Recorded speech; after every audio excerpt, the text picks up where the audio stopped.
lagi di Mayu Talk bersama komunitas Mayu. Kita buka dengan satu lagu ya.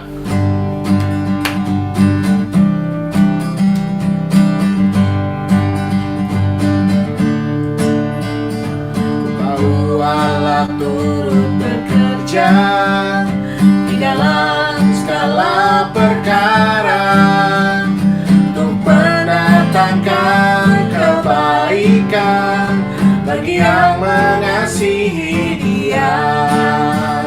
Saat lewati gunung dan lembah, ku takkan takut bahaya. Penyertaannya ku rasakan di sepanjang jalan hidupku. Sebab Dia baik, sebab Dia baik. Ku angkat tangan memuji Dia, sebab Dia baik. Untuk selamanya kasih setianya, puji Yesus sebab Dia baik. Ku tahu Allah turut bekerja di dalam segala perkara untuk mendatangkan kebaikan bagi yang mengasihi Dia. Saat lewati gunung dan lembah, takkan takut bahaya. Penyertaannya ku rasakan di sepanjang jalan hidupku. Sebab Dia baik, sebab Dia baik. Ku angkat tangan memuji Dia, sebab Dia baik. Untuk selamanya kasih setianya, puji Yesus sebab Dia baik. Sebab Dia baik, sebab Dia baik. Ku angkat tangan memuji Dia, sebab Dia baik, sebab Dia baik. Untuk selamanya kasih setianya, puji Yesus sebab Dia baik. Untuk selamanya, untuk selamanya kasih setianya, puji Yesus sebab Dia baik.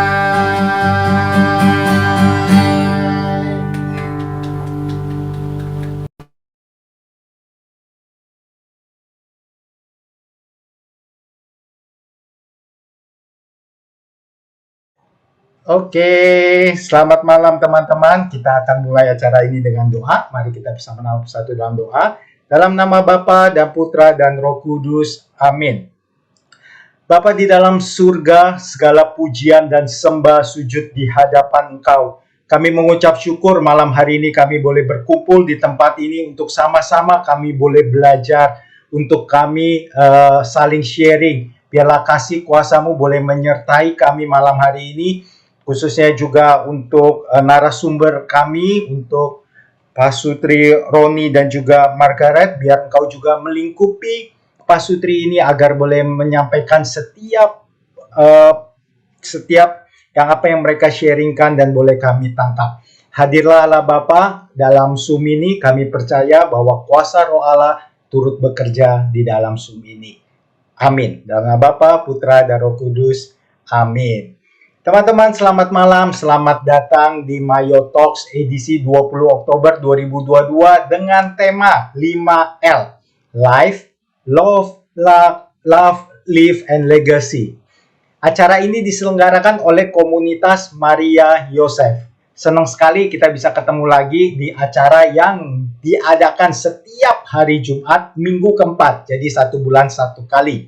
Acara ini diadakan oleh komunitas Mayo. Komunitas Mayo adalah komunitas Pak Sutri, pasangan suami istri, yang berpusat di dalam kerasulan keluarga. Mayo Talks akan selalu membahas couple goal dari setiap Pak Sutri yang bisa menjadi sumber inspirasi bagi keluarga, bagi kehidupan berkeluarga. Sebelum kita masuk ke dalam Mayo Talks minggu ini, Yuk kita simak dulu, kita tonton dulu. Tim digital sudah luar biasa mempersiapkan Mayo Talks bulan lalu. Mari kita sama-sama menyaksikan cuplikan Mayo Talks bulan lalu tentang Family Finance Management.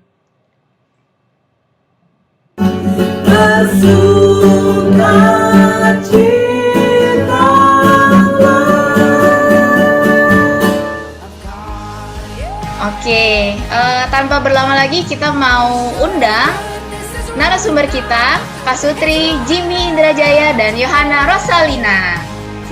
Ada orang yang datang kepada Yesus, dia bilang, Tuhan, saya berubah nggak?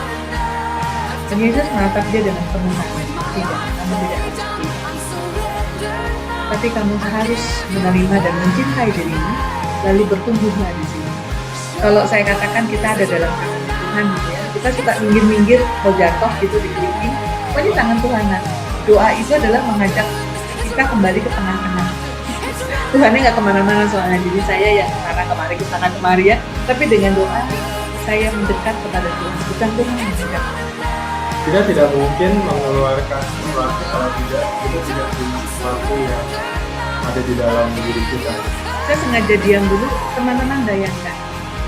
Isi botol yang sedikit ini kita pegang 1 jam, 2 jam, 3 jam, maka akan menjadi berat.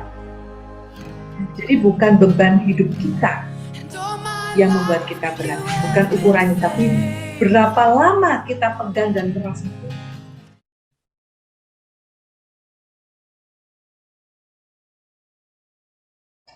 Yeay, terima kasih buat tim digital. Itu Mayo Talk bulan lalu. Nggak kalah serunya, bulan ini kita akan lihat, kita akan mendengarkan Mayo Talk dari 5L, dari moderator kita, dari narasumber kita yang sungguh luar biasa. Ini Pak Sutri muda, tapi mereka akan memberikan penjelasan yang luar biasa untuk kita malam hari ini. Kita sambut Pak Sutri, Roni, dan Margaret. Mari kita beri aplaus. Yeay. Nah, langsung muncul orangnya. Selamat datang Bro Roni dan Sis Margaret. Selamat datang di Mayo Talks Komunitas Maria Yosef. Halo. Halo Bro Budi, selamat malam semua teman-teman Mayo Talk. Nah, Mayo senang banget nih kedatangan Pak Sutri muda yang luar biasa bergerak di dalam area hukum ya. Kita di sini banyak sekali kita di sini yang buta, bahkan belum tahu. Jadi kita bersyukur banget hari ini boleh kedatangan dari narasumber yang luar biasa. Oke, untuk Bro Roni dan Sis Margaret, mungkin boleh memperkenalkan diri dulu, mungkin bisa share apa kegiatannya dan lain-lain sebagainya. Silakan. Terima kasih Bro Budi, terima kasih teman-teman di komunitas Mayo. Malam ini kami bersyukur bisa diundang, bisa di-invite untuk sharing di topik hari ini, Live, Love, Love, Live, Love, Love, Live a Legacy. Nah, itu 5L, bukan 4L ya. Kalau 4L lu lagi, tapi ini 5L-nya. Jadi agak berat, agak berbobot dikit lah gitu topiknya kan. Kalau lu lagi bosen jadi. Jadi saya memperkenalkan diri dulu. Nama saya Roni Octavianus Ginting. Kami ini dari suku Karo, Batak Karo. Jadi saya sendiri pribadi bukan anak hukum. Kalau saya bukan anak hukum, saya kerja di sektor swasta. Jadi di bidang bekerja di bidang otomotif di salah satu brand di grup brand otomotif. Sudah bekerja di bidang ini selama hampir 20 tahun lah. 21 tahun tepatnya saya bekerja di bidang ini. Dan istri saya Margaret Hosana Sembiring SHMKN. Nah, kalau istri ini dia S1-nya dari Universitas Parahyangan Bandung, Hukum. S2-nya dari ambil magister kenotariatannya dari Universitas Pajajaran. Kemudian sudah membuka kantor notaris dan PPAT sejak tahun 2014. Tempatnya ada di depan pasar modern. Kalau yang belum tahu pasar modern BSD, tempat banyak makan enak di situ. Ya, di depannya ada ruko Barcelona. Jadi istri berkantor di situ, memiliki, puji Tuhan, diberikan tempat kantor di depan di ruko Barcelonanya. Nah, kami sendiri, kami berdua, maksud saya, sudah menikah 16 tahun. Masih baru lah, bukan sudah ya, tapi baru menikah 16 tahun. Karena pengen hidup lama, pengen hidup panjang lah dengan pasangan saya ini. Jadi 16 tahun plus 6 tahun pacaran kami.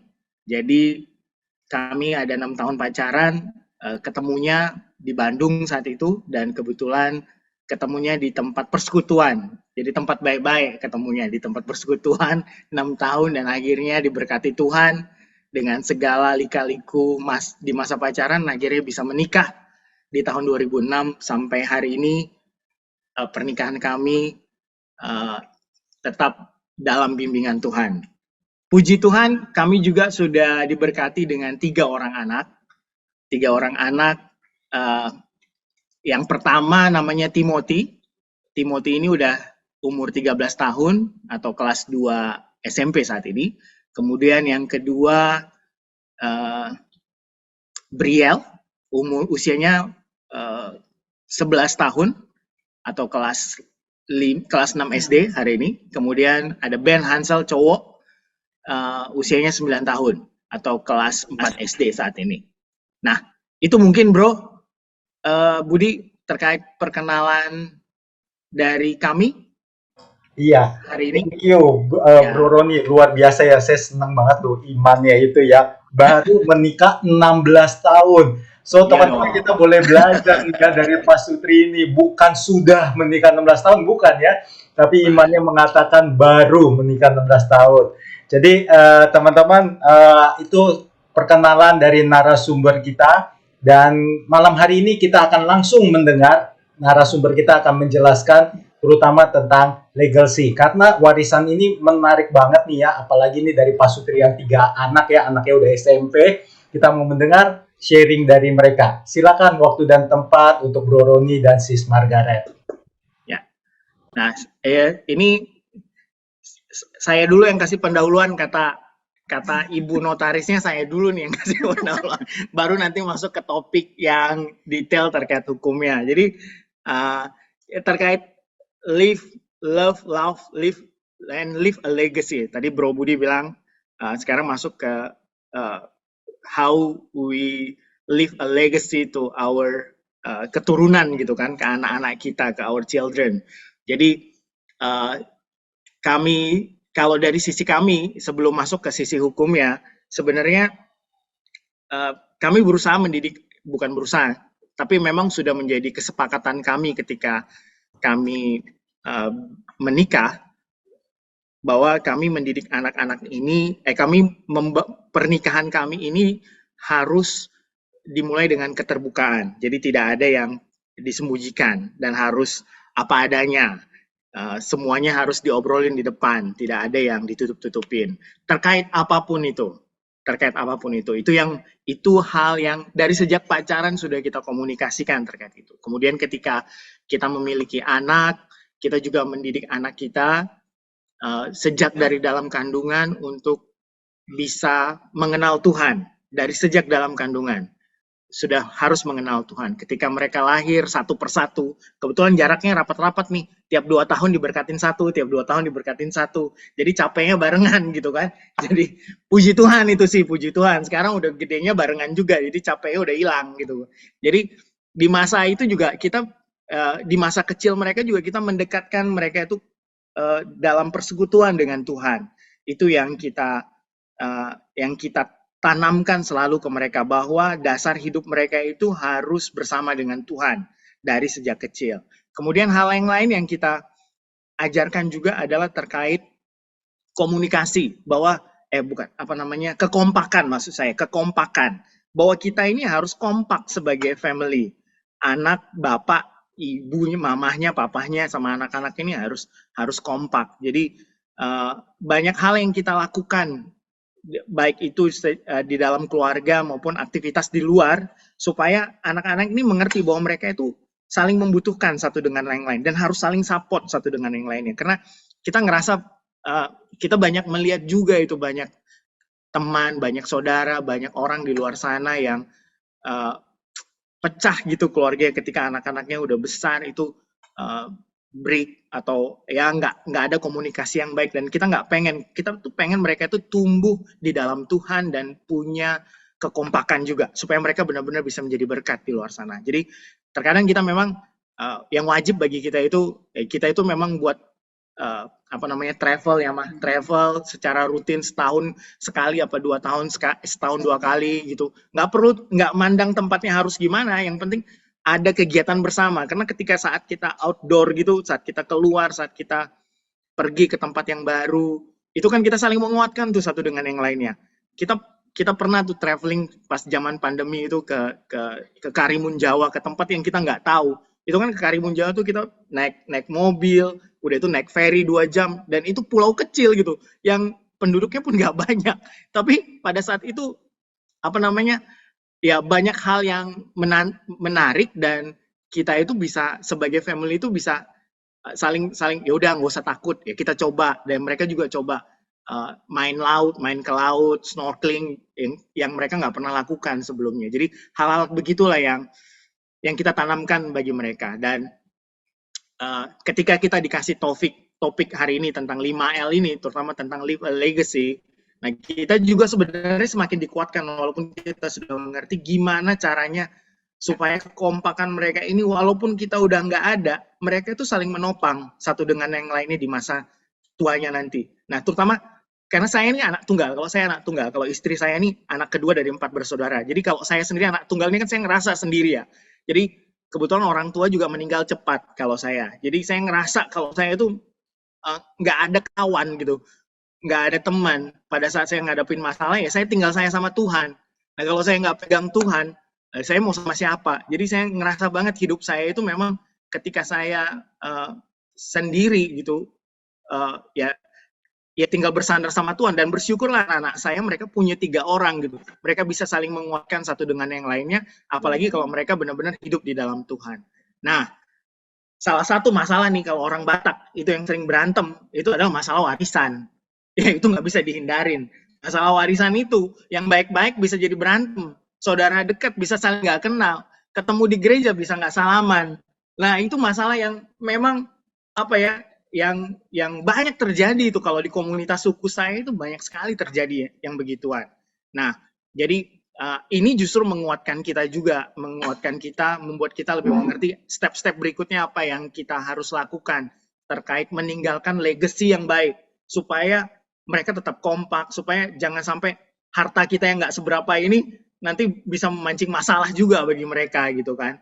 Nah, masuk ke sisi hukumnya, sekarang biar istri saya yang menjelaskan, karena dia lebih mengerti. Kalau saya ngecap-ngecap depannya, yang memberikan hal-hal yang segarnya, nanti biar istri saya yang menjelaskan secara detail terkait hukumnya. Waktu dan tempat. Terima kasih Bro Roni. Tapi aku potong sedikit ya sebelum masuk ke Sis Margaret. Teman-teman, ini penjelasan awal aja udah menarik ya. Saya yakin pasti teman-teman yang join di tempat ini udah membawa pertanyaan-pertanyaan nih. Nanti kalau teman-teman ada pertanyaan, nanti kita akan buka sesi tanya jawab, teman-teman bisa reset, atau sekiranya udah kepengen nanya nih, boleh ketik di kolom chat, nanti aku akan kumpulkan kira-kira yang pertanyaannya sejenis, aku akan kelompokkan, lalu nanti akan di-share. Ini menarik banget ya teman-teman, kita sekarang dengar dari sisinya Sis Margaret, silakan. Oke, terima kasih untuk kesempatannya. Jadi kalau tadi kita udah suami saya udah ngecap ya tentang bagaimana kita mau meninggalkan hal yang baik kepada anak-anak kita. Nah mungkin kalau untuk keseharian, oke, kita bisa bicara tentang moral, bisa kita bicara memori yang bisa kita tinggalkan. Tapi ada satu hal penting yang juga kita nggak boleh ketinggalan untuk kita bahas, yaitu mengenai warisan itu, seperti itu. Nah, boleh slide-nya? Oke.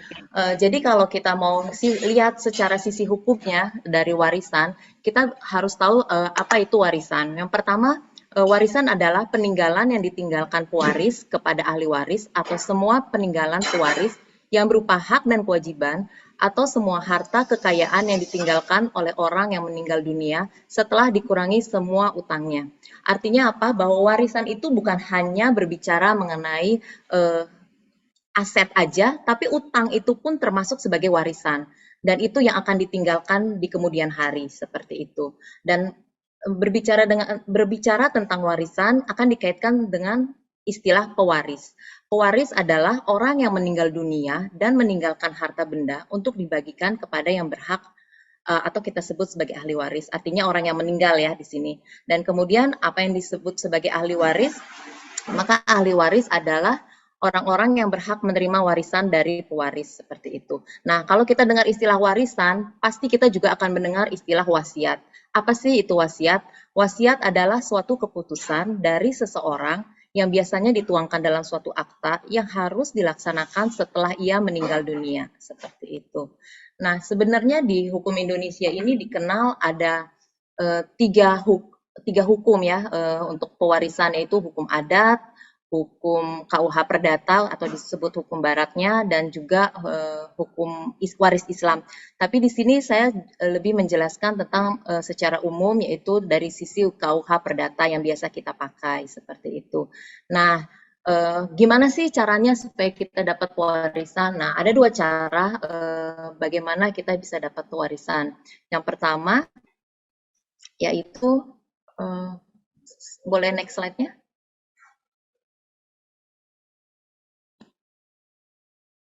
Dalam hukum perdata dikenal ada dua cara untuk memperoleh warisan, yaitu yang pertama berdasarkan undang-undang, yaitu di mana ahli waris mendapatkan bagian dari warisan karena hubungan kekeluargaan atau hubungan darah dengan yang meninggal. Artinya secara langsung orang yang bersangkutan akan mendapatkan warisan dari orang yang meninggal. Contohnya, misalkan suaminya meninggal, maka suaminya tersebut akan meninggalkan warisan kepada istri dan kepada anak-anaknya. Gimana misalkan kalau misalkan orang yang meninggal tersebut belum menikah, maka harta warisan tersebut akan jatuh kepada kedua orang tuanya dan kepada saudara kandungnya. Dan ada juga nanti berikutnya lagi kelas ketiga, yaitu kepada nenek kakeknya. Jadi ada kelas-kelasnya yang tidak bisa dikesampingkan. Jadi kalau kelas pertama yaitu anak istri masih ada atau pasangannya masih ada, maka yang kelas kedua, kelas ketiga itu tidak dapat, seperti itu. Dan sering juga jadi pertanyaan nih, kalau misalkan anak masih di dalam kandungan, anak yang di dalam kandungan itu apakah mendapatkan bagian dari warisan? Ya, jawabannya walaupun dia belum dilahirkan, tapi dia tetap dianggap sebagai subjek hukum. Jadi dia tetap berhak atas warisan yang ada, seperti itu. Dan itu cara yang pertama ya, cara yang pertama. Kemudian cara kedua, bagaimana kita mendapatkan warisan, yaitu berdasarkan wasiat. Wasiat yaitu di mana ahli waris yang mendapatkan bagian dari warisan karena ditunjuk atau ditetapkan dalam suatu surat wasiat. Jadi si orang yang sebelum meninggal, seseorang boleh buat wasiat, sesuka hati dia boleh dia tuangkan, kemudian nantinya dia boleh titipkan kepada notaris untuk disimpan oleh notaris dan didaftarkan, seperti itu. Apakah ada pembatasannya? Ya, ada pembatasannya, yaitu untuk anak-anak kandung ada pembatasan yang tidak boleh dilanggar, seperti itu. Tapi hal itu bisa berlaku apabila anak tersebut menuntut haknya. Jadi kalau misalkan nggak menuntut, ya nggak ada masalah gitu. Jadi misalkan kita berdua nih, terus misalkan meninggal, terus mau hartanya semuanya diwasiatkan kepada saya, boleh-boleh aja seperti itu. Tapi nanti ketika pelaksanaannya ternyata anak-anak kami menuntut, ya berarti harus ada perhitungan kembali, seperti itu. Ada porsi si anak yang tidak boleh dilanggar, seperti itu. Kemudian bagaimana cara membuat wasiat? Mungkin sekarang kan tadi kita udah bicara warisan, kemudian kita mendengar tentang wasiat. Mungkin ada teman-teman nih jadi kepikiran, nah lalu gimana ini buat wasiatnya? Ada 3 cara untuk buat wasiat. Yang pertama, wasiat holografis. Wasiat holografis itu adalah surat wasiat yang seluruhnya ditulis dengan tangan sendiri oleh pewaris atau pembuatnya. Yang kedua, wasiat umum, yaitu surat wasiat yang harus dibuat di hadapan notaris dengan dihadiri oleh 2 orang saksi. Dan yang ketiga, surat wasiat rahasia, yaitu dibuat dengan tangan pewaris sendiri atau dapat pula ditulis oleh orang lain, kemudian dibubuhi tanda tangan oleh pewaris. Nah, bentuk-bentuk surat wasiat ini ketiganya tetap harus didaftarkan ke notaris, seperti itu. Nanti oleh notaris disimpan, kemudian setelah disimpan baru didaftarkan di Balai Harta Peninggalan, seperti itu. Ya, kemudian selanjutnya yang sering juga menjadi pertanyaan adalah ketika seseorang meninggal dunia. Nah, apa aja sih yang harus dipersiapkan, terutama dokumen ya? Kadang-kadang, bukan kadang-kadang sih, dari saya bekerja selama ini, banyak sekali orang datang gitu ya, suaminya meninggal atau orang tuanya meninggal, mereka bingung nih gitu, gimana caranya untuk membereskan aset-aset yang ada atau membereskan warisan yang ada, seperti itu. Nah, yang dokumen yang wajib nih harus ada sebenarnya adalah surat keterangan waris. Itu hal yang pertama. Jadi ketika orang meninggal biasanya dari rumah sakit kan dikeluarin surat kematian, ya. Nah, dari surat kematian itu kemudian nanti bisa menjadi dasar untuk dibuatkan surat keterangan waris, sebelumnya surat pernyataan ahli waris. Jadi apa sih surat keterangan waris? Itu kayak surat sakti ya sebenarnya. Jadi kalau kita mau ngurus ke bank, ya surat keterangan waris ini wajib ada. Kalau mau jual aset dari si pewaris, surat keterangan waris ini juga harus ada, seperti itu. Isinya apa? Isinya adalah keterangan kematian tentang si pewaris. Kemudian keterangan kapan dia meninggal dunia, siapakah pasangan hidupnya, siapa saja anak-anaknya, dan apakah ada perjanjian kawin di dalamnya atau tidak, semuanya dinyatakan dalam surat keterangan waris. Dan untuk mendapatkan surat keterangan waris sampai saat ini memang masih ada perbedaan, yaitu untuk WNI cukup dibuat di kecamatan dan diketahui oleh kelurahan, sedangkan untuk WNI keturunan Tionghoa dan Eropa baru dibuatnya di notaris, seperti itu. Nah, kalau kita udah mendengar seperti itu, sekarang kan yang jadi pertanyaannya, apakah tabu nggak sih kita membicarakan tentang warisan gitu ya? Kalau saya ditanya sebenarnya gitu ya, tabu atau enggak, sebenarnya kita apalagi orang Karo seperti ini, orang Timur, tabu ya sebenarnya gitu ya untuk ngomongin. Kayaknya nanti kayak nggak pas gitu ya rasanya gitu. Apalagi kalau misalkan nih kayak kami bekerja, suami bekerja, istri bekerja. Sebenarnya kan kerja itu untuk menafkahi keluarga ya, untuk menafkahi keluarga, untuk mensejahterakan keluarga di kemudian hari gitu. Tapi kalau misalkan dari sekarang kita tanya-tanya nih, punya simpanan berapa gitu, kan ada kesan ya kayak, kok kayak gue nggak percaya nih sama dia nih, nanya hal-hal yang seperti itu gitu. Jadi menurutku sebenarnya tabu. Tapi apakah perlu untuk dibicarakan? Yes, perlu. Kenapa perlu? Karena memang dasar pernikahan itu sendiri adalah keterbukaan ya. Keterbukaan, kejujuran, seperti itu. Jadi walaupun tabu, ya memang kondisinya apalagi zaman sekarang ya memang harus dibicarakan gitu. Karena kalau melihat pengalaman orang-orang gitu yang datang gitu bercerita gitu, ada banyak orang yang nggak tahu tuh harta aset suaminya atau aset istrinya ada apa aja, ada di mana aja gitu.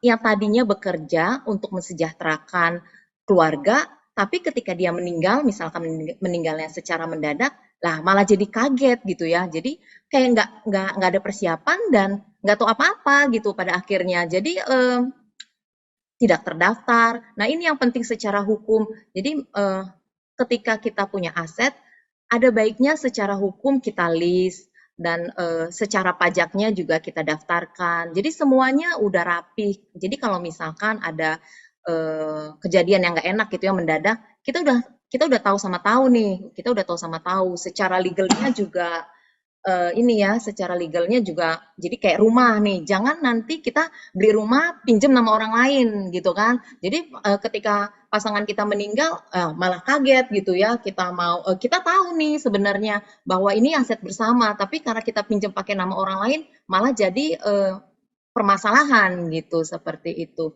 Atau gimana Pak? Kalau Ya, iya. Jadi ya memang apa ya, banyak kejadian itu kan beberapa teman juga yang itu beli. Bro, maaf, apakah suaranya bisa diperbaiki? Bro Roni yang kurang jelas. Tadi Sis Margaret sudah jelas. Oke, tes. Padahal kita deketan ini. Emang berkatnya beda kali. Masa bisa soalnya. Jadi maksud saya sering kayak gitu, banyak teman saya gitu beli asetnya nggak jelas gitu. Kadang kan harganya murah main beli aja, ngasih tahu ke bininya misalnya, gue udah beli aset ya di sana, beli ini. Tapi surat-suratnya nggak dilengkapin. Nah pada saat ada apa-apa misalnya dia tiba-tiba meninggal gitu, nanti yang istri yang ninggalin tuh dia pikir itu udah jadi milik mereka, ternyata surat-suratnya nggak lengkap, masih masalah gitu kan. Ternyata masih banyak ya cuma surat, kadang-kadang cuma kwitansi jual beli gitu, belum sampai ada sertifikat yang dia pegang. Ujung-ujungnya bukan malah meninggalkan aset untuk keturunan yang ditinggalkan, tapi meninggalkan masalah gitu untuk keturunan yang ditinggalkan, ya kan. Saya sendiri, kalau saya pribadi sebenarnya udah dari sejak saya pertama kali kerja, saya kemudian ketika saya menikah, punya anak, ya pertama kali punya asuransi itu kan juga aset kan sebenarnya kan. Kalau kita aset, misalnya kita buka asuransi jiwa gitu, terus dengan pertanggungan kalau meninggal berapa, itu kan sebenarnya juga aset kan. Nah itu juga sudah kan di situ udah ditulis ahli warisnya siapa gitu kan. Nah itu pertama kali kita buka asuransi juga itu udah harus diturunkan atas nama istri atau atas nama anak. Itu juga kan perlu diomongin juga dengan pasangan kita. Nah itu sih kalau dari saya ya terkait kenapa perlu memang terus terang. Tapi bukan cuma aset aja yang terus terang, utang juga perlu terus terang. Jangan nanti ninggalin utang tapi nggak tahu kan, ninggalin masalah, utangnya harus dibayar gimana. Nah makanya kalau berutang KPR ke bank kan itu ada proteksinya kan sebenarnya kan. Kalau kayak credit protectionnya di situ kan. Jadi kalau yang mengutang krediturnya tiba-tiba meninggal, ya asuransinya yang cover untuk utangnya. Jadi nggak ninggalin problem juga untuk keturunan kita ujung-ujungnya. Wah, ini menarik banget nih, Bro Roni sama Sis Margaret ya. Aku jadi keinget ya, kita kan di sini semua suami istri nih ya. Ya. Kadang-kadang ada nih, kadang-kadang tapi di sini nggak ada ya. Hartaku, gimana ya, ada harta suami, ada harta istri yang tidak diketahui oleh pasangannya. Nah, ini cakep banget ya. Sekarang kita bisa berbicara, tadi Bro Roni dan Sis Margaret juga menekankan keterbukaan ya. Jadi kalau ada harta yang tersembunyi juga bahaya nih ya teman-teman ya. Oke, silakan dilanjut Bro Roni. Ya.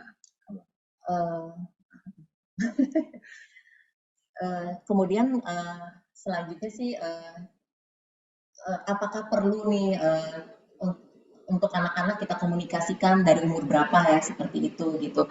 Kita sendiri mengingat anak-anak kita juga masih belum cukup umur ya, masih paling besar aja baru 13 tahun. Jadi kalau kami berdua sih untuk mengkomunikasikan utang dan aset memang belum sampai situ. Tapi mungkin ya mereka sendiri tahu lah ya, mama papahnya punya apa gitu ya. Sekilas tahu lah ya. Gitu. Nah. Tapi kami sih udah bicara juga gitu ya, kalau nanti mereka sudah cukup umur ya paling enggak di awal masuk kuliah lah ya, kita sih berharap kita bisa sharing sama anak-anak gitu, bahwa kita punya aset ini, kita punya aset inilah seperti itu. Kenapa kita maunya nanti, karena kalau sekarang kita beranggapan bahwa mereka belum cukup umur, dan kami tidak mau memberikan jadi males gitu ya, nanti kesannya bukannya berarti harta kita banyak, enggak, bukan seperti itu gitu. Cuman maksudnya kalau misalkan mereka tahu ada ini gitu, nanti mereka jiwa apa fighting namanya? Spiritnya jadi berkurang Ya. takutnya kalau diceritain. Jadi biar mereka juga berjuang gitu kan, nggak mengandalkan apa yang dimiliki oleh papa mamahnya gitu. Jadi makanya tadi di usia tertentu nanti baru kita bicaralah tentang warisan ini kepada mereka. Dan menurut kita juga dibutuhkan hikmat dari Tuhan ya. Maksudnya ketika walaupun nggak seberapa gitu asetnya kita gitu ya, tapi dibutuhkan hikmat dari Tuhan juga pada saat membaginya itu. Supaya apa? Supaya tidak ada kecemburuan, supaya tidak ada sakit hati di situ. Tapi itu malah bisa, kita berharap ketika dibagikan itu pun memberikan sukacita, ada damai sejahtera untuk anak-anak kita juga. Nah, jangan sampai itu menjadi benih-benih kebencian, benih-benih yang membuat mereka jadi malah bentrok di kemudian hari. Kan dibutuhkan hikmat dari Tuhan juga pada saat kita membuat wasiat, memberikan warisan kepada keturunan kita itu. Itu sih menurut saya. Jadi adilnya bukan nominal. Bukan masalah nominal aja adilnya gitu ya, tapi kecocokan keadaan kondisi. Karena wasiat itu harusnya bisa dirubah-rubah juga ya. Artinya maksudnya sekali dibuat wasiat bukan untuk selamanya, tapi misalnya dibuat wasiat di umur anak-anak kita 23 tahun, kemudian ada perubahan mungkin dan kita masih hidup saat itu. Tinggal kita revise itu wasiat, kemudian kalau kata istri saya tadi dilaporkan ke notarisnya, jadi bisa dirubah-rubah juga gitu isi daripada wasiat itu. Itu kenapa kita benar-benar, kalau menurut saya sih dibutuhkan hikmat dari Tuhan ketika kita membuat wasiat, memberikan warisan itu kepada keturunan-keturunan kita, supaya damai sejahtera yang dari Tuhan itulah yang tinggal bagi mereka, bukan malah menjadi menanamkan benih-benih kebencian bagi mereka. Itu sih mungkin. Dan kenapa tidak setelah mereka menikah kita ngomongnya, Ya. karena biasanya kalau nggak ada pihak luar yang datang, mungkin itu juga kita khawatirkan jadi bumbu ya, jadi Ketika udah menikah kan dia bersatu dengan orang lain ya, bukan berarti itu nggak baik gitu, tapi kan ya maksud saya kan tetap jadi kepalanya jadi banyak, anak 3 jadi ada 6 kan berarti kan di situ kepalanya kan, jadi itu jadi lebih banyak constraint-nya di situ. Jadi ketika diomongkan saat mereka statusnya masih benar-benar belum menikah, masih single, itu mungkin lebih baik gitu kan, lebih baik. Tapi balik lagi, kondisi setiap keluarga kan beda-beda ya. Makanya saya bilang ketika pembagian itu emang dibutuhkan hikmat Tuhan di situ. Dibutuhkan ada bimbingan lah dari Tuhan ya. Supaya cuma damai sejahtera lah yang tinggal di situ. Bukan roh kebencian nanti yang malah tertanam di hati mereka. Itu aja sih mungkin Bro Budi. Oke, menarik banget ya. Berarti kita ini kan mumpung nih ya, kita di sini ini belum pada besanan nih, kita belum pernah dapat undangan nih ya dari sesama Mayo ya, sesama Pak Sutri Mayo ini. Jadi sebenarnya best time-nya kita buat surat wasiat ini berarti sebelum anak-anak kita married ya, best time. Menurut kita ya, versi keluarga kita sih begitu. Tapi sekali lagi saya bilang kan, ya memang ya time yang pasti ketika mereka sudah dewasa, sudah bisa mandiri, sudah bisa diajak bicara terkait hal ini, itu mungkin bisa dimulai sih. Kalau mereka masih kecil kan mereka juga nggak ngerti ya Bro Budi ya, itu sih. Oke. Ini mungkin kita sebelum lanjut materi sudah ada beberapa pertanyaan, dijawab dulu apa mau lanjut materi dulu Bro Roni? Masih ada materinya? Enggak. Boleh sambil jawab juga boleh. Sambil ini ya pertanyaannya, soalnya sudah mulai banyak masuk ya. Teman-teman yang mau tanya juga boleh langsung raise hand. Sembari nunggu teman-teman yang raise hand, kita baca dulu pertanyaan-pertanyaan yang udah masuk di kolom chat, baik yang langsung maupun yang DM ya. Kak mau tanya, kalau anak saya sekolah dan bekerja di luar negeri dan menjadi WNA, warga negara asing ya, berarti ganti paspor dia ya. Apakah masih ada hak mewariskan properti yang atas nama orang tuanya? Ya, silakan. Kalau udah WNA udah nggak boleh ya, nggak bisa, udah nggak mewariskan lagi. Berarti teman-teman perhatikan kalau kirim anak sekolah luar negeri, jangan ganti kewarganegaraan. Persiapannya sudah matang sebelum ganti warna paspor ya. Begitu juga kalau menikah dengan warga negara asing, itu juga akan kesulitan untuk memiliki properti ya. Nah, kalau misalkan mau seperti itu, kita menikah dengan pasangan berbeda kebangsaan, ada baiknya kita buat perjanjian kawin. Kalau kita buat perjanjian kawin, itu kita masih boleh memiliki properti. Berarti kuncinya persiapan ya. Oke. Iya. Jadi Pak Sutri di tempat ini pastikan kalau kirim anak ke luar negeri ya. Oke, dari Willy Jessica mau tanya apa yang terjadi jika notarisnya meninggal? Maksudnya notaris yang memegang surat wasiat kali ya. Sedangkan orang tua sedang mengurus waris properti, proses pindah nama, sertifikat dan waris. Tapi di tengah jalan notarisnya meninggal kena COVID. Sedangkan notarisnya juga udah dibayar lunas. Oke, silakan Bro. Kalau terima kasih buat siapa ini, buat Willy Jessica ya, buat pertanyaannya. Jadi jangan khawatir karena sebenarnya kalau notarisnya meninggal ada notaris pengganti untuk sementara. Tapi kalau mendesak ya ada notaris penggantinya.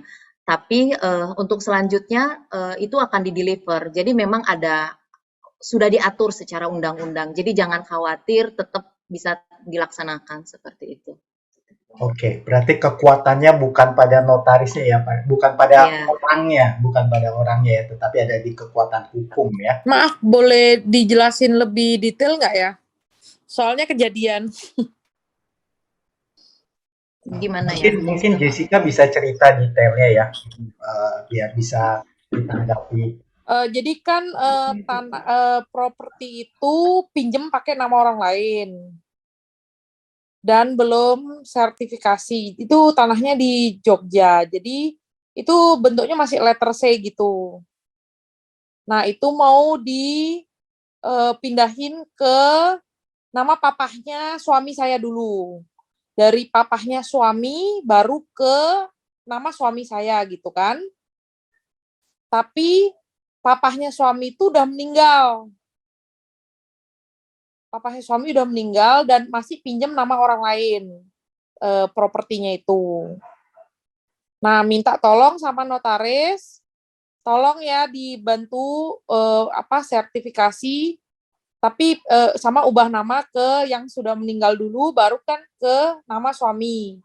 Tapi di tengah jalan notarisnya meninggal, padahal mertuaku itu udah bayar lunas notarisnya. Dan mertuaku sekarang kondisinya itu nggak dapat notaris pengganti, dan dia ngejalanin sendiri jadinya, ngurus sendiri jadinya. Nah, mungkin boleh dijelasin notaris pengganti itu gimana ya, cara tahu kita dapat notaris pengganti. Sebenarnya notarisnya itu punya anak, tapi anaknya tuh nggak mau ngurusin gitu katanya. Sorry, maksudnya anaknya notaris? Iya, anaknya notarisnya itu notaris harusnya juga ngambil alih gitu. Dia juga notaris. Kayaknya gitu sih. Tapi dia nggak mau ambil alih, dia nggak mau urus gitu. Jadi sebenarnya seperti ini. Jadi kalau misalkan seorang notaris itu meninggal, itu ada notaris pengganti. Kalau untuk kasus yang sedang berjalan dan dibutuhkan segera. Kalau misalkan kita tahu dari mana, kita bisa ke kantornya sebenarnya, karena ke kantornya pasti dijelaskan seperti itu. Ke kantor notarisnya ya? Iya, ke kantor notarisnya, betul. Nah, kalau tadi bilang anaknya itu juga notaris, seharusnya sih dia bisa ngehandle ya, seperti itu, karena dia pasti tahu tentang kasus ini.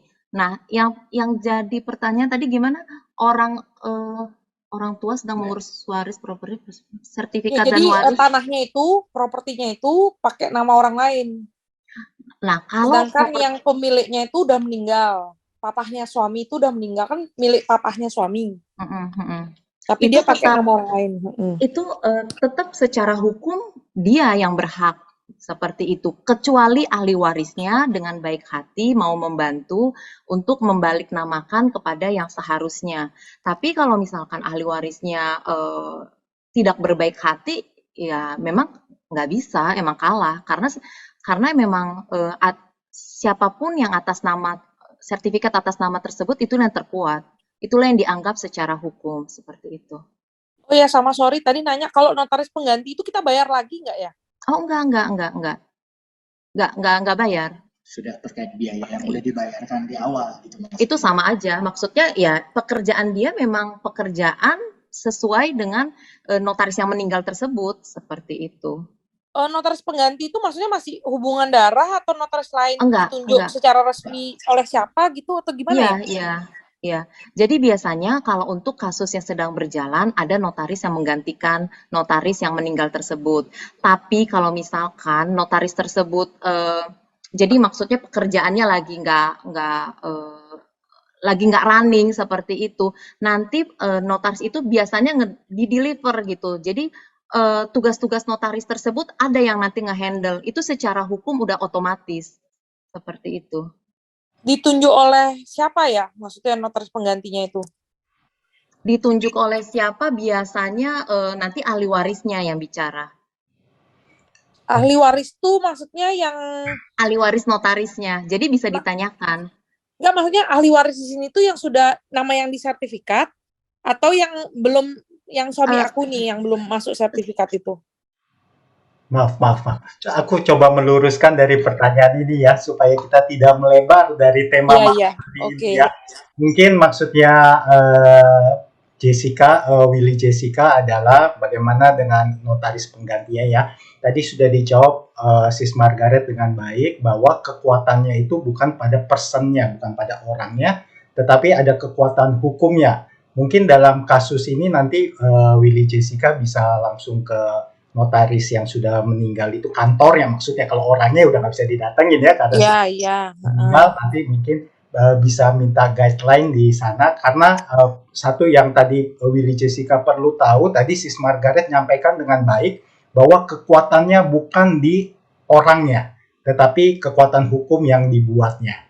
Semoga menjawab ya Willy Jessica ya. Nanti mungkin kalau mau tanya bisa langsung nanti konsultasi pribadi gitu ya. Boleh. Nanti Japrian juga boleh, silakan. Terima kasih ya. Baik, thank Sama-sama. you Willy Jessica. Oke, mungkin sekalian ini tadi teman-teman kalau ada yang mau langsung bertanya bisa langsung raise hand ya. Terutama ini kan kalau tadi Willy Jessica kasus dari atas ke bawah nih ya. Kalau kita kan generasi sandwich ya, ngurusin atas dan ngurusin bawah gitu ya. Nanti mungkin Bro Roni juga boleh cerita ya bagaimana menurunkan kepada 3 anak ini ya, kepada Timothy, Braille dan Hansel juga ya. Teman-teman ada pertanyaan boleh raise hand. Kalau nggak ada, saya mau baca dari yang di kolom chat. Ada? Nggak ada ya? Saya baca dulu ya teman-teman. Ini ada yang tanya, bisa nggak surat wasiat itu isinya tuh berupa data nomor PIN atau password, account bank atau finansial digital biar anak bisa akses. Oh mungkin gini kali ya, kalau dia tahu nomor ATM-nya, PIN ATM-nya, dia kan nggak perlu repot-repot gitu ya. Bisa nggak isinya? Atau mungkin ini ada kripto kali ya, dia ada account kripto gitu yang dia nggak mau diakses anaknya sebelum dia nggak ada gitu ya. Apakah bisa surat wasiat berisi data? Silakan. Oke, kalau wasiat itu kan sebenarnya surat yang sekehendak hati ya. Jadi bebas sebenarnya, kebebasan berkontrak. Artinya apa aja yang kita mau tuangkan boleh-boleh aja. Cuman yang dibatasin yang nggak boleh adalah hal-hal yang melanggar hukum.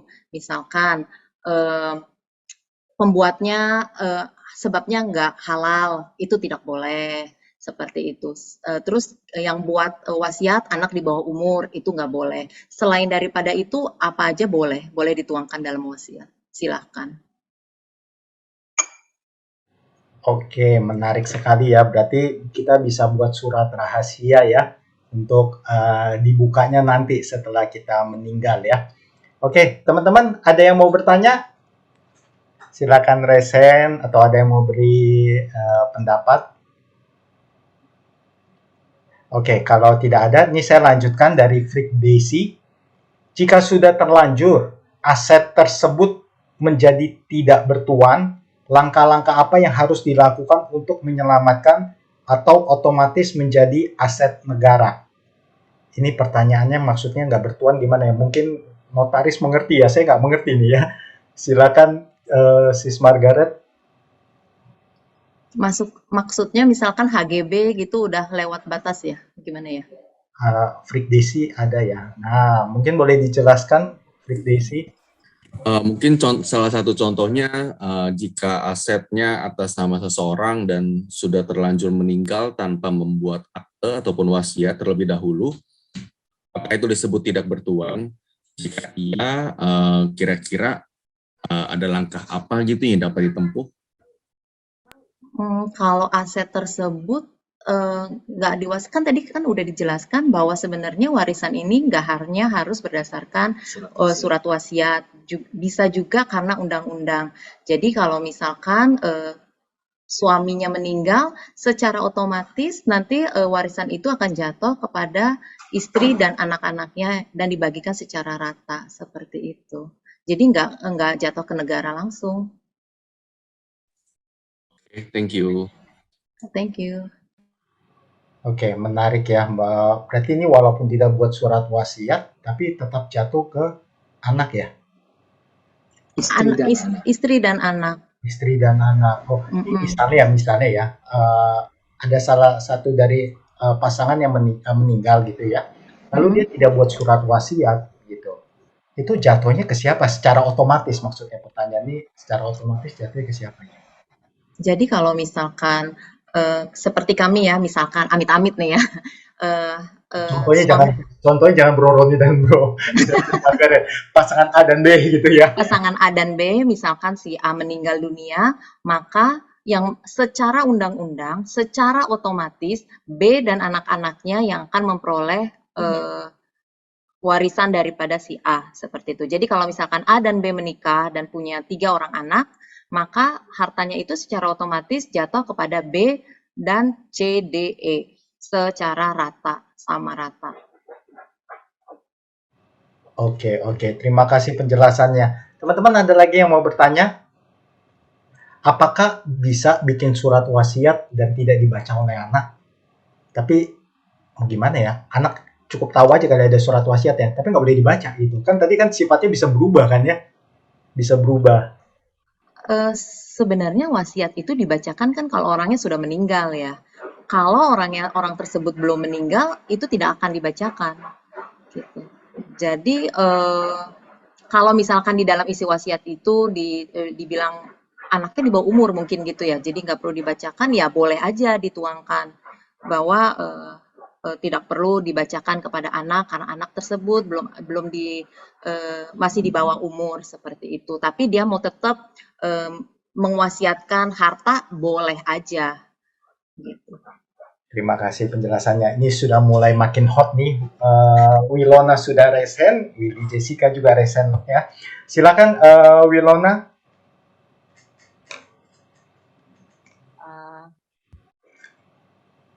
Suaranya boleh diperbesar dikit. Kedengeran, Ko Budi? Kedengeran tapi kurang besar. Oke, deket gini ya. Halo? Oke, sip, ini cakep. Ya, terima kasih atas kesempatannya, Ko Budi. Halo, Bro Roni dan Sis Margaret. Saya Wilona. Saya mau nanya, ini ya sebenarnya sih pertanyaan sudah lama dan sampai saya ulik-ulik tuh. Undang-undang penasaran soalnya. Jadi biasalah ya, ini masalah anak di luar nikah. Jadi kalau misalnya status untuk hak waris anak di luar nikah itu seperti apa? Padahal yang nggak ada, maksudnya anak di luar nikahnya itu benar-benar anak kandung dan anak sah gitu, tapi orang tua tidak membuat surat nikah. Nah gitu kan, zaman dulu kan ganti nama ini itu akhirnya udah nggak punya surat nikah kayak gitu. Jadinya semua anak, bukan cuma satu orang ya, semua anak adalah anak di luar nikah, kan bingung kan. Nanti waktu ngomongin warisan itu bagaimana ya? Apakah hilang begitu saja gitu ya? Ataukah otomatis? Kalau otomatis harus mengurus apa untuk hal tersebut? Ya, gitu. Terima kasih. Terima kasih buat pertanyaannya. Langsung aja ya, Bro Budi ya, aku jawab ya. Oke.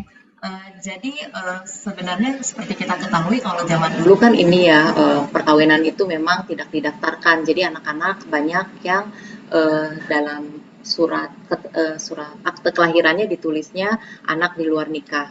Sebenarnya setelah anak-anak itu punya akte lahir dan dengan tulisan anak di luar nikah, itu bisa minta penetapan ke pengadilan. Ketika sudah ditetapkan oleh pengadilan dan disahkan, itu statusnya jadi sama dengan anak sah, anak kandung. Jadi ketika mau ngurus warisan, itu udah gak ada masalah, sama aja, statusnya sama dengan anak kandung, seperti itu. Jadi langkah apa yang pertama yang harus dilakukan? Ke pengadilan, minta penetapan pengadilan, itu aja sih. Pengadilan itu PN itu ya, pengadilan Iya, negeri. betul. Oh, gitu. Jadi di lokasi di mana surat akte lahir dibuat atau gimana? Di mana Iya, saja? iya, iya betul. Harus di lokasi di mana akte lahir dibuat. Sebaiknya di mana akte lahir, karena nanti yang ngeluarin akte lahirnya kan di Dukcapilnya ya. Nah, Oke. nanti harus di tempat seperti itu. Oh gitu, nggak bisa Di wilayah. sembarangan. Oh baiklah, ya udah. Terima kasih atas jawabannya. Terima kasih. Thank you Ilona. Ini ada yang resen lagi. Willy Jessica, silakan langsung.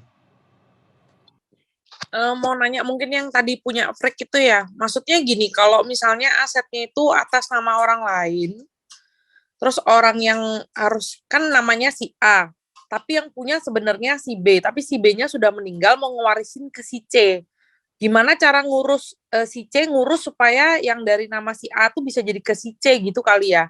Apa asetnya itu bakal, maksudnya langkah pertama apa yang harus diurus gitu? Kalau misalnya nggak ada wasiat gitu. Sorry, boleh diulang? Gimana? Mungkin Jadi bisa kan- dijelaskan ya Willy Jessica. Jess, Ya misalnya kan tadi si A itu orang lain atau ada hubungan di kakak? nggak ada hubungan, jadi kayak pinjam nama orang yang ya pinjam nama orang aja biar nggak kena pajak misalnya gitu, kan banyak orang kayak gitu kan. Nah misalnya pinjam nama si A, sebenarnya punya si B gitu kan, si B ngewarisin ke si C, tapi si B-nya sudah meninggal, nggak bikin wasiat gitu loh. Nah tanahnya yang atas nama si A itu kan sebenarnya miliknya si C gitu, tapi masih namanya si A. Nah si C ini gimana ngurusnya tanah yang atas nama si A itu supaya bisa kembali lah gitu. Itu ya tetap harus si A-nya berarti itu tanah itu milik si A sebenarnya. Si B. Milik B, si B. milik si B. Papahnya si C Tapi kan? sertifikatnya atas nama A. Betul. Si B punya anak C. Betul. Gimana caranya sertifikat atas nama atas nama A dibalik namakan ke atas nama C. Iya, tanpa wasiat ya. Hibah namanya. Mau nggak A Karena, ini atas nama A? Karena sebenarnya kalau misalkan sebenarnya sama ya dengan harus jual beli kembali, tapi kan pajaknya jual beli kan lebih mahal ya. Ya, cara lainnya ya dengan hibah karena nilai pajaknya lebih murah. Oh, jadi kita nyari si A ini untuk hibah gitu ya ke si C. Hibahkan ke C, iya betul. Oh, tapi Karena tinggal nggak si A-nya bisa ini bersedia atau enggak gitu ya? ya, karena nggak akan bisa balik nama tanpa suatu perbuatan hukum sebenarnya. Jadi harus ada perbuatan hukumnya. Oh gitu. Tapi kalau misalnya si B punya bukti bahwa dulu pernah jual beli sama si A, nggak bisa juga? Jual belinya dalam bentuk apa? AJB kah? Aduh, kurang tahu. Kalau jual belinya dalam bentuk apa tuh yang sah maksudnya? Yang sah Harus itu notaris. harus notaris. Di bawah tangan pun nggak bisa, ya. Oh, ya kayaknya ada notarisnya. Kalau misalnya ada notarisnya, tapi maksudnya tetap pakai nama si A tuh. Tapi ada notarisnya bukti tuh kalau miliknya si B gitu. Buktinya apa? Ke notaris itu maksudnya ada bikin kesepakatan lah istilahnya kayak gitu. Nggak bisa, nggak boleh. Oh, nggak bisa Tidak ya? sah, ya. Sebenarnya seperti itu nggak sah, nggak boleh. Itu suatu akte yang tidak boleh dilakukan sebenarnya. Oh, berarti yang sah itu hibah atau tadi jual beli ya? Iya, betul. Oh ya, thank you. Oke, makasih. Thank you, Jess. Wah, menarik banget ya bahwa kita ini belajar dari setiap kasus-kasus ya. Kita punya properti mau pasang atas nama siapa nih ya. Saya kegelitik mau nanya nih ya. Itu kalau misalnya si A tidak bersedia untuk hibah ya, misalnya kan dia punya hak dong ya, properti itu atas nama dia. Berarti kita ini sebagai ahli waris nggak bisa terima apapun ya, karena secara kekuatan hukum kita kalah ya, betul begitu ya? Iya, betul. Oh. Nah, Jadi kita perlu belajar nih sebagai orang tua di tempat ini, jika kita mau mewariskan harta kepada anak, kalau untuk alasan perpajakan kita dimudahkan, tetapi pada akhirnya ujungnya malah nggak jadi milik anak, mendingan bayar pajak aja deh, gitu ya. Oke, teman-teman, ada pertanyaan lain? Kalau ada pertanyaan boleh langsung raise hand, karena pertanyaan di kolom chat ini sudah habis. Masa nggak ada yang tertarik sih ini pertanyaannya? Aku kegelitik yang soal tadi Bro Roni bercerita ya, dan Sis Margaret, untuk kapan waktu yang terbaik itu membuka kepada anak itu kan adalah sebelum dia menikah. Tetapi usia berapa ya dia bisa tahu gitu, misalnya dia usia bekerja atau apapun. Dan menariknya tadi Sis Margaret kan juga kepengennya mereka nggak mengandalkan warisan ya. Jadi best time-nya itu kapan ya kita menyampaikan sebagai orang tua? Best.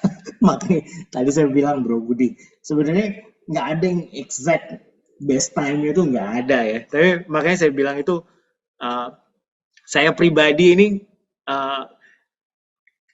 saya sendiri dalam perjalanan hidup saya kelimpahan warisan juga nih dari papa kan. Ketika mereka meninggal itu mereka nggak ada buat apa-apa, tapi by the regulation undang-undang saya dapat gitu kan, saya dapat. Itu ada kesusahan juga waktu itu karena ternyata asetnya papa ini bukan asetnya dia, tapi asetnya kakek. Jadi asetnya kakek karena papa anak satu-satunya cowok dari 4, 3 cewek, dan di dalam suku Batak itu kan otomatis ke cowok, itu tadi yang dijelaskan di depan, hukum adat. Hukum adat itu juga dianggap berlaku juga selain undang-undang perdata tadi yang terkait waris ini tadi. Nah, secara adat tuh jadi dari kakek ke papa baru ke saya gitu. Saya anak-anak cowok juga. Jadi yang saya urus saat itu adalah surat harus ke lurah, harus kemana, itu saya urus supaya sertifikat tanah yang ada di Sumatera sana bisa dibalik nama ke atas nama saya gitu kan. Nah, itu agak repot sih waktu itu. Tapi mau nggak mau saya harus urus karena apalagi saya udah di Jawa ini kan, jadi susah kan, nggak ada yang kontrol juga aset di sana. Paling nggak saya pegang sertifikat. Nah, agak lama itu saya ngurusnya. Nah, saya sendiri nggak, sebenarnya saya sendiri nggak dapat contoh yang baik kan kapan best time-nya. Jadi kalau Bro Budi tanya kapan best time-nya sebenarnya, ya yang pasti ketika mereka sudah 18 tahun ke atas itu mungkin saat yang tepat. Kapan exactly-nya? Nah, gue juga nggak tahu bro, kita tanya Tuhan aja apa karena pada saat mereka udah dewasa ya kita kan makanya saya bilang tadi wasiat itu kan bisa berubah kan. Kadang begini, di waktu tertentu kita ngelihat oh anak nomor 1 ini lebih sejahtera nih dari anak nomor 2 dan 3. Mungkin karena dia lebih sejahtera kita nggak usah kasih banyak-banyak deh ke anak yang 1 gitu kan, yang gede-gedenya kasih yang kedua ketiga kan bisa aja gitu kan, untuk membantu mereka secara tabungan mereka lah di masa depan kan, bisa begitu aja pemikiran kita. Tapi ada pemikirannya ya sudahlah, mau dia sejahtera nggak sejahtera sama rata aja semua deh, dibuat sama aja semua, bisa aja begitu. Makanya kan suara Tuhan itu pada saat kita memutuskan itu seperti apa kan, itu penting hubungan kita sama, supaya apa yang ada itu damai sejahteranya, bukan malah kecewaannya yang ada kan. Itu harapan kita bro. Ini menarik banget ya. Inilah seninya Mayo Talks ya. Kalau teman-teman datang ke notaris nggak dapet nih kayak begini. Kalau dari Bro Roni dapet nih, mesti minta hikmat Tuhan untuk menulis surat wasiat dan kapan waktu yang terbaik ya. Ini berdasarkan pengalamannya nih. Oke, Bro Ensis, ada pertanyaan di kolom chat tentang bagaimana cara jual beli properti yang statusnya giring. Itu panjang sih ya, jual beli girik sih sebenarnya. Karena sekarang yang nanganin memang PPAT camat lurah ya, yang pegang gitu, bukan di PPAT seperti saya. Karena memang masih dipegang memang membutuhkan banyak saksi, dan perjalanan untuk jual belinya sendiri sih memang di camat di PPAT camat lurah ya. Tapi itu pun nantinya kan harus ditingkatkan ke sertifikat hak milik mau nggak mau gitu kan pada ujung-ujungnya, dan itu prosesnya sih lama ya, terus terang bisa bertahun-tahun. Ya setahun lah ya minimal. Bisa panjang gitu. Ya panjang lah. Kalau ceritain girik sih sebenarnya panjang banget ya. Jadi, gitu. Jadi jujur ngomong mungkin nggak banyak notaris yang mau ngerjain itu. Kalau udah mau naikin status girik ke sertifikat hak milik, walaupun saya nggak notaris nih, tapi saya dengar pengalaman dia, itu nggak banyak notaris kalau Bro Budi datang ke notaris terus bilang, ini surat, gue ini punya tanah nih, mau naikin statusnya SHM. Statusnya apa Pak? Girik. Oh, dia nanti kasih alasan banyak supaya nggak usah dia urusin. Biasanya enggak bercanda. Enggak seperti itu sih, enggak. Tapi panjang, karena panjang prosesnya. Panjang prosesnya. Oke. Minimal 1 tahun itu, karena banyak saksi yang harus dikumpulkan kan. Karena itu perhitungan panjang. Oke. Jadi ini yang bertanya ini bisa diurus, cuma sedikit lebih panjang. Cuma harus sabar. Oke, terima kasih jawabannya untuk Bro dan Sis. Waktu kita tinggal 5 menit. Ini aku punya satu pertanyaan terakhir nih ya. Teman-teman, nanti kalau ada pertanyaan lagi yang belum sempat dijawab, mungkin nanti aku akan kirim secara personal ke Bro Roni dan Sis Margaret. Tapi di kolom chat udah habis sih. Berarti nggak ada yang aku kirim. Cuma aku mau bertanya aja, ini kan tadi kita mendengar tentang surat wasiat dan bagaimana surat wasiat dibuat. Kita ini Pak Sutri Muda masih bergumul dengan ekonomi ya. Boleh nggak tahu kira-kira berapa sih kisarannya aja biaya untuk membuat surat wasiat ini? Oke, thank you. Kayaknya nggak pas ya kalau ngomongin biaya buat wasiat berapa ya, karena memang setiap notaris pasti punya range tersendiri lah seperti itu, dan memang secara etikanya juga kami profesi notaris memang tidak bisa menyampaikan di forum seperti ini. Oke, thank you Bro Roni dan Sis Margaret. Tapi teman-teman dipastikan tidak mahal lah ya, teman-teman. Aman. Bukan tidak mahal, nilainya tidak lebih berarti daripada surat yang kita buat ya. Jadi kita belajar malam hari ini untuk membuat surat wasiat. Nah, yang terakhir lagi deh ya, seberapa penting sih kita harus buat ya, dari penjelasan yang tadi gitu ya. Seberapa penting atau kalau memang itu penting, pola pikir seperti apa yang harus kita mulai jalankan supaya nanti kita bisa tulis surat wasiat itu. Sebenarnya gini Kak, kalau tadi istri ceritakan kalau sesuai undang-undang, kalaupun kita nggak buat surat wasiat, sebenarnya itu udah secara undang-undang sudah otomatis terbagi kan. Yang seperti tadi ada contoh yang di chat tadi kan, kalau papanya meninggal nggak buat surat wasiat, itu secara undang-undang memang sudah diatur.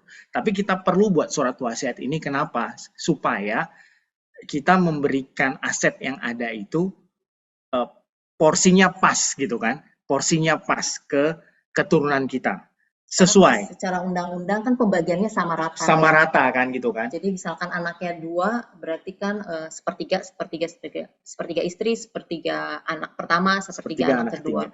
Tapi kalau kita punya konsep berpikir bahwa memberikan warisan itu secara adil yang bukan nominal, itu sebaiknya memang melalui wasiat. Jadi kalau seperti tadi kita udah cerita, kalau misalkan kita ngeliat anak pertama kita sejahtera, dia punya pendapatan lebih, pekerjaannya juga lebih mapan, sedangkan adiknya mungkin kurang seperti itu, kita mau kasih lebih, sebaiknya kita buat wasiat kan, seperti itu. Itu menurut rasa keadilan kita gitu jadinya gitu, bukan perhitungannya seperti itu sih. Oke, berarti bisa disimpulkan surat wasiat itu nanti nggak akan diprorata seperti negara hukum kekuatan hukum yang karena bebas ya, undang-undang yang sudah ada ya. Misalnya bahkan wasiat itu bebas loh, misalkan kita mau ngasih semuanya ke panti asuhan gitu juga boleh. Gitu. Ya. Jadi kecuali nanti anaknya nuntut ya, nanti bagian anak yang dia tuntut itu bisa dituntut, bisa ada perhitungannya kembali. Tapi ketika seseorang meninggal dan mau kasih hartanya ke siapa, misalkan dia ngerasa anak dan istrinya mengkhianati nih gitu, mengkhianati dia, dan dia marah, nggak mau ngasih ke anak istrinya, boleh aja dia kasih ke papahnya semuanya gitu, atau ke orang lain bahkan yang nggak ada hubungan darah, itu silahkan boleh. Oke, berarti teman-teman Pak Sutri di tempat ini boleh ya tulis surat wasiat Kalau nanti Bro Budi misalnya gitu. komunitas Maria Yosef gitu ya, silakan banget, kami dengan senang hati menerima semua warisan dari teman-teman. Oke, ada pertanyaan lagi yang masuk, kita masih punya 2 menit. Apakah warisan yang diterima lewat wasiat dikenakan pajak? Kena pajak nggak ya? Terus penerima harus bayar pajak nggak bila menerima warisan? Pastinya, terima uang pasti harus bayar pajak. Besar. Nominalnya berapa ya kalau pajak warisan gini? Kalau pajak warisan saya lupa sih perhitungannya gimana. Tapi ada perhitungannya. Heeh. Oke, siap-siap. Thank you. Yo, ada lagi teman-teman pertanyaan? Kita masih punya 2 menit. Satu pertanyaan ada? Boleh raise hand. Pertanyaan terakhir.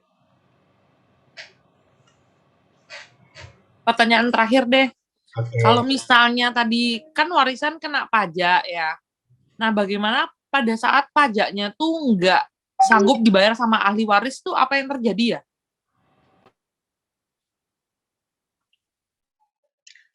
Sebenarnya kasus seperti ini juga banyak ya, banyak terjadi karena dimungkinkan aja gitu ya. Dia jadi harta itu misalkan rumah dia mau kasih ke anaknya. Nah, penerima anak-anaknya ini kan bersama-sama memang harus membayar pajaknya. Kalau misalkan penerima ahli waris lah kita bicara ya, ahli warisnya belum punya uang, memang harus dipending terlebih dahulu seperti itu. Karena pajaknya memang tetap harus dibayarkan. Tapi kalau nominalnya kecil, itu bisa minta dispensasi ke Bapendanya seperti itu. Dan tiap daerah itu ada kebijakan masing-masing ya, tiap daerah masing-masing. Kalau pendingnya itu bisa berapa lama ya? Berapa lamanya saya ada juga, batasan? Saya kurang paham ya pendingannya berapa lama. Biasanya sih kalau misalkan orang datang ke saya terus dia belum bisa, didiemin dulu aja sampai dia punya ini. Karena memang kan harus dari hartanya itu mungkin mungkin dia ada barang yang bisa dijual selain misalkan kalau tanah kan jelas ya itu pajaknya besar gitu. Kalau dia punya harta misalkan kayak emas kayak gitu kan itu bisa dijual secara mudah. Itulah yang nanti dijadikan modal untuk dia bayar pajaknya. Biasanya sih seperti itu. Kalau yang jadi aset negara tuh kasusnya gimana ya bisa maksudnya jadi aset negara tuh? Maksudnya sampai titik mana ya bisa jadi aset negara gitu? Kalau menjadi aset negara itu biasanya dia nggak punya ahli waris, itu salah satunya. Jadi kan tadi kan saya udah jelaskan bahwa kelas pertama itu pasangan ya, suami istri dan anak-anak. Kalau kelas kedua itu ayah ibu sama saudara kandung. Kelas ketiga itu nenek kakeknya, baik dari pihak ayah dari pihak ini. Nah berikutnya kalau misalkan masih nggak ada, keturunan ke atasnya itu menjadi milik negara. Seperti itu. Oke. Ya, oke, makasih. Terima kasih. Oke, kita waktunya sudah habis, tapi ada terakhir satu orang nih ya, Rian. Boleh lah ya, kita minta waktu 1 menit ya, untuk kita overtime ya. Silakan Rian. Selamat malam, saya mau tanya kalau terkait waris untuk anak kita masih di bawah umur ya. Nah, terus untuk prekondisi di mana kalau seumpamanya suami istri itu meninggal dalam keadaan bersama gitu kan. Jadi contoh anak-anak masih yang di bawah umur itu yang jadi penerima ahli warisnya. Mungkin wali untuk pelaksanaan ahli waris yang anak di bawah umur ini lebih baik ke saudara atau ke orang tua. Dan kalau umpamanya memang tadi kalau diceritain kan level 2-nya itu kan saudara ya, kayak saudara kandung. Nah itu perlu kita informasikan nggak ya ke saudara kalau seumpamanya kita menulis bahwa dalam kondisi yang maksudnya meninggal bersama suami istri gitu ke saudara yang kita tulis di ahli warisnya tersebut. Jadi maksudnya apakah perlu dibuat wasiat bahwa kalau suami istri meninggal bersama nanti si ini yang menjadi wali seperti itu ya? Iya.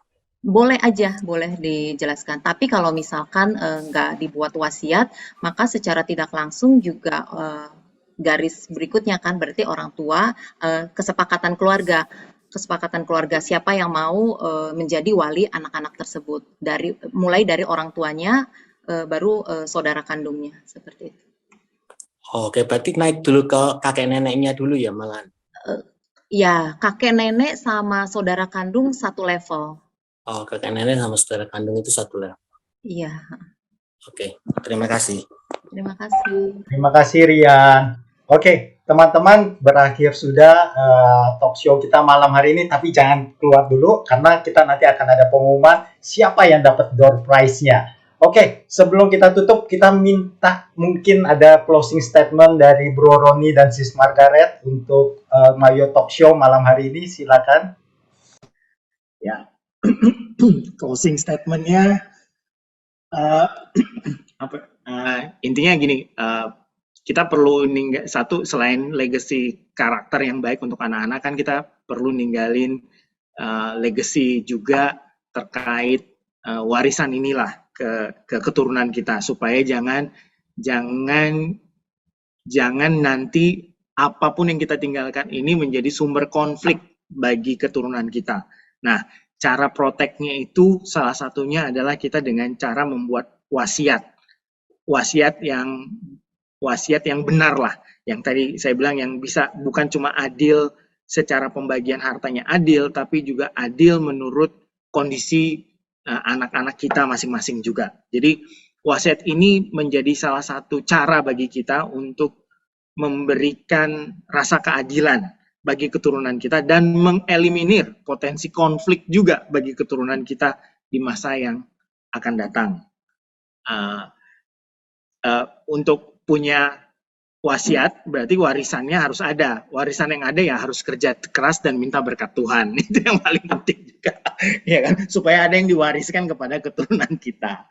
Terima kasih Bro Budi, itu aja dari saya. Terima kasih Bro Roni dan Sis Margaret. Kita kasih tepuk tangan teman-teman. Luar biasa, kita senang banget ilmu kita bertambah. Kita jadi semakin terarah menjadi orang tua yang seperti apa.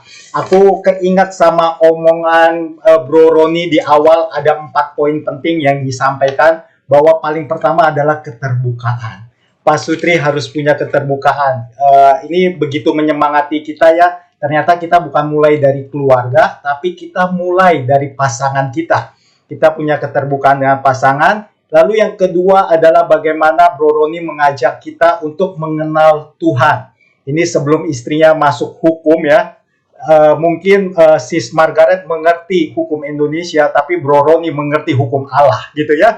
Jadi maka dimintalah untuk kita mengenal Tuhan. Dan yang poin ketiga disampaikan oleh Pak Sutri ini adalah harus punya kesatuan hati dan kompak.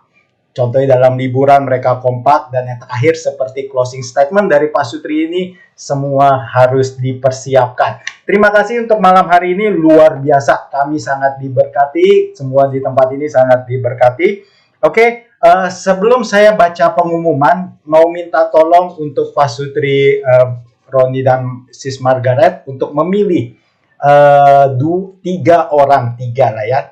nama, mungkin yang masuk DM nggak usah ya, 3 nama yang bertanya malam hari ini nanti akan dapat souvenir dari Mayo. Dipilih aja dari kolom chat mungkin nama-namanya, nanti tinggal disebut 3 nama yang akan mendapatkan souvenir dari komunitas Mayo. Oke, sambil menunggu Pak Sutri, Bro Roni dan Sis Margaret memilih, kita akan mendengarkan beberapa pengumuman yang akan disampaikan oleh tim digital kita. Silakan. Oh, saya juga yang bacakan ya.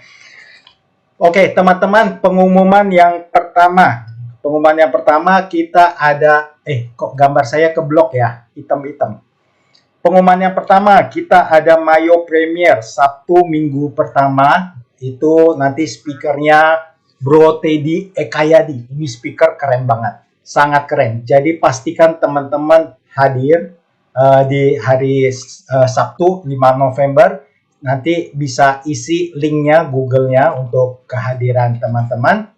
Ada hybridnya, tapi tidak disarankan lah ya. Kalian ikut ininya lah ya, offline-nya, join online bersama dengan kami. Lalu yang pengumuman kedua, Mayo Talk Show akan kembali diadakan di Jumat berikutnya, Jumat keempat. Ini speakernya Pak Sutri Irwan dan Mona tentang equality. Dan moderatornya juga luar biasa nih ya. Ini istri saya moderator ya, Felicia Yose. Oke teman-teman, ini buat bulan depan. Pastikan teman-teman juga bisa ikut. Malam hari ini kita diberkati luar biasa ya. Jadi nanti bulan depan kita juga akan diberkati luar biasa. Oke, pengumuman yang berikutnya, kita punya IG di komunitas Mayo. Ada namanya komunitas Mayo. Teman-teman bisa follow dan bisa baca pengumuman-pengumuman dan foto-foto kita akan share di sana. Oke, demikian udah berakhir Mayo Talk Show kita malam hari ini. Sebelum kita masuk doa tutup, saya kembali dulu kepada Bro Roni dan Sis Margaret. Siapakah 3 nama yang beruntung malam hari ini untuk mendapatkan souvenir dari komunitas Maria Yosef? Silakan. Ini ya, Willy Jessica ya. Willy Jessica, congrats Willy Jessica. Terus istrinya Ko Budi ya ini ya, Budi Yose. Istriku dapat ya. Ini nggak kong kali kong ini ya. Enggak. Nah, ya, oke. Sama tadi yang terakhir ya, Rian ya. Rian apa ya? Rian. Oke, congrats Rian. Oke, selamat buat para pemenang. Nanti akan dikirim souvenirnya oleh komunitas Maria Yosef. Oke, kita akan tutup malam hari ini dengan doa. Dan kita juga mau berdoa ya untuk Bro Roni dan Sis Margaret. Teman-teman kita sama-sama ya arahkan tangan kita untuk sahabat kita, untuk narasumber kita yang sudah luar biasa. Mari kita bersatu di dalam doa, di dalam nama Bapa, Putra, dan Roh Kudus. Amin. Bapa yang kami sembah dan kami puja. Kami mengucap syukur segala berkat, kasih, dan anugerah-Mu. Malam hari ini kami boleh belajar banyak hal. Bagaimana kami harus mempunyai keterbukaan dan kami melibatkan Engkau ada di sana. Berikan kami hati untuk kami menjadi kompak dan kami boleh mempersiapkan apa yang harus kami wariskan. Biarlah setiap malam hari ini yang kami pelajari, kami persembahkan di bawah kaki salib Yesus untuk boleh kami praktekkan. Malam hari ini kami juga boleh arahkan tangan kami kepada sahabat kami Bro Roni dan Sis Margaret yang sudah sungguh memberkati kami malam hari ini dengan materi-materinya. Biarlah Engkau juga boleh berkati Pak Sutri ini, biar mereka boleh selalu aman di dalam genggaman tangan-Mu. Berkati pekerjaan dari Bro Roni, dimanapun dia berada di bidang otomotif dan juga untuk pekerjaannya Sis Margaret di notaris ini. Yesus, biar Engkau yang buka tingkap rezeki bagi keluarga ini dan memberikan hikmat kepada Pak Sutri ini untuk mendampingi Timothy, Braille, dan Hansel, anak-anak mereka, untuk mereka boleh bertumbuh di dalam iman bersama dengan Yesus. Bapa di dalam surga, kami sudah selesai malam hari ini, tapi kami percaya kuasa Allah tidak pernah selesai dalam hidup kami, tidak pernah berakhir, maka biarlah kuasa Roh Kudus boleh menyertai keluarga kami. Bunda Maria, terima kasih untuk doa dan cinta-Mu. Amin. Dalam nama Bapa, Putra, dan Roh Kudus. Amin. Terima kasih untuk Bro Roni, Sis Margaret, dan teman-teman yang hadir semuanya. Saya kembalikan kepada tim pujian. Salam semua. Puji syukur ya, selesai dengan baik. Puji Tuhan dapat banyak hal pada malam hari ini. Yuk kita tutup dengan pujian ini. Ceritakanlah kemuliaan-Nya di antara segala bangsa, dan perbuatannya yang sungguh ajaib di antara suku bangsa. Sebab Tuhan Maha Besar dan sangat terpuji, Dia lebih dahsyat dari segala Allah. Sebab Tuhan Maha Besar dan sangat terpuji, kuasa-Nya dahsyat menghancurkan musuh. Sebab Tuhan Maha Besar dan sangat terpuji, Dia lebih dahsyat dari segala Allah. sebab Tuhan Maha Besar dan sangat terpuji. Kuasanya dahsyat menghancurkan musuh. Kuasanya dahsyat, dahsyat, dahsyat, dahsyat, dahsyat, hancurkan musuh. Bye-bye. See you. Bye. Ayo talk show bulan depan. Bye-bye.